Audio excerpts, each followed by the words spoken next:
Aujourd'hui, on va parler de l'importance de toujours vérifier 2 fois un article convoité avant de passer à l'achat, selon le fameux proverbe plutôt 2 fois qu'une.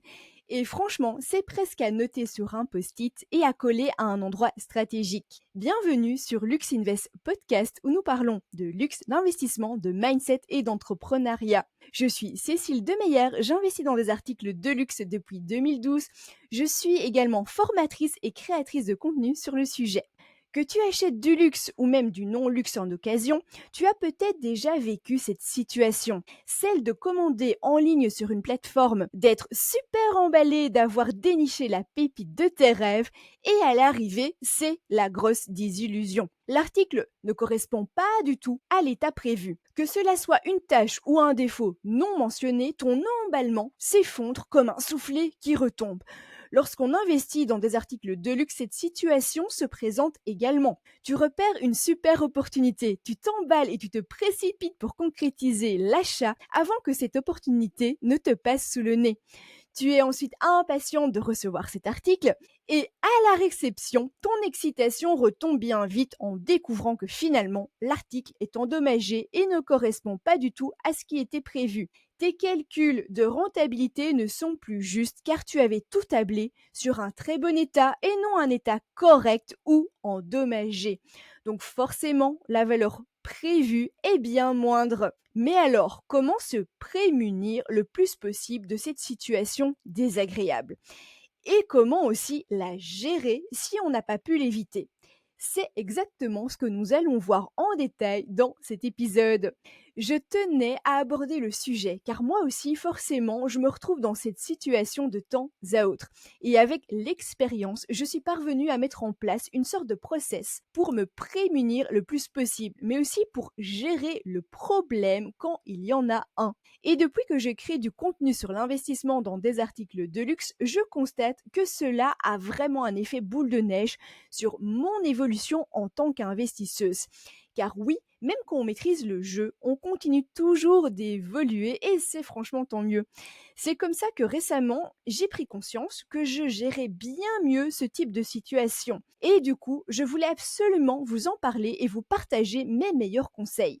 Car c'est la réalité. Quand on débute sur ce type d'investissement, on n'est pas sûr de soi, on ne sait pas toujours comment réagir et comment cadrer les choses. C'est d'ailleurs aussi pour ça que j'ai lancé un tout nouvel accompagnement premium sur 90 jours durant lesquels je suis à tes côtés personnellement à chaque étape pour te conseiller, te rassurer et te booster tout au long de ton apprentissage pour m'assurer que tu ne restes jamais bloqué à une étape. Bien, mais de quelle manière peux-tu, dès aujourd'hui, te prémunir d'acheter un article qui ne correspond pas du tout à ce que tu imaginais? Tout d'abord, il faut travailler sur toi. Et oui, beaucoup de choses partent avant tout de l'humain, avant même de se pencher sur le produit d'investissement. Prends juste 2 minutes pour te poser ces questions. Ton excitation face à l'article que tu as trouvé est-elle justifiée? N'es-tu pas juste emballé parce que cet article de luxe, tu le désires profondément pour toi-même, mais qu'en réalité, tu n'as même pas pris le temps de regarder si réellement le prix est bon ou non par rapport au prix du marché de l'occasion et non par rapport au prix du neuf. On est ici en fait dans ce qu'on appelle le syndrome de l'objet brillant, qui t'enlève toute notion factuelle et rationnelle. Ou autre possibilité, le prix te semble tellement bon que tu as le syndrome de l'opportunité manquée. Tu as l'impression que si tu ne sautes pas dessus, là tout de suite, maintenant, tu vas louper cet article. Et donc encore une fois, tu n'es plus dans le rationnel et le factuel. Dans ces 2 cas de figure, tu n'es pas dans une posture d'investisseur et tes émotions sont ton meilleur ennemi. C'est la réalité. Lorsqu'on investit pour augmenter la valeur de l'argent que l'on place et aller chercher le meilleur rendement, on se base ici sur des éléments concrets qu'on vérifie et non sur ces émotions et ces impressions qui bien souvent ne reflètent pas du tout, mais alors pas du tout la réalité du marché.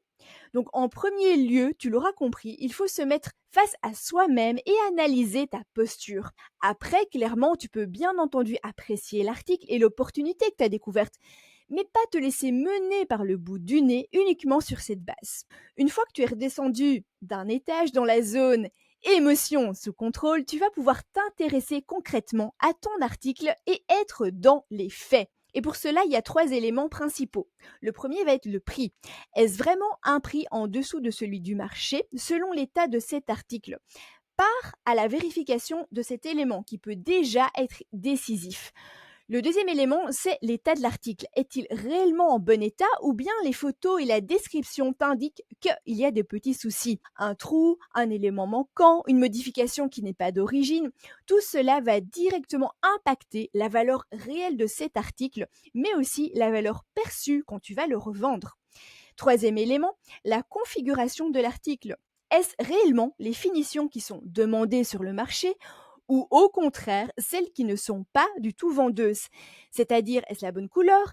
Est-ce la bonne version? Est-ce la bonne matière? Ou peut-être encore, parfois, est-ce la bonne année de fabrication, etc. C'est vraiment cette analyse de l'article et sa position sur le marché de l'occasion qui te permettra d'éviter, dans la grande majorité des cas, de t'embarquer dans un achat infructueux. D'où l'importance d'y regarder à 2 fois plutôt qu'une seule. Tu sais, cette rapide fois où tu n'as pas du tout été attentive. Je vais pas te cacher qu'à mes débuts, j'avais énormément de mal à faire ça. Car oui, ça te paraît peut-être simple comme ça, mais dans les faits, tes émotions vont venir brouiller complètement ces indicateurs sans même que tu t'en rendes compte. Je dois aussi te partager que depuis plusieurs semaines, j'ai vraiment noté une grosse évolution de mon mindset là-dessus. J'ai toujours cette excitation de dénicher une affaire et d'ailleurs c'est totalement normal, mais je redescends bien plus rapidement dans ma zone de contrôle et ensuite je check littéralement minimum 2 à 3 fois chacun des points à vérifier sur l'article que j'ai déniché.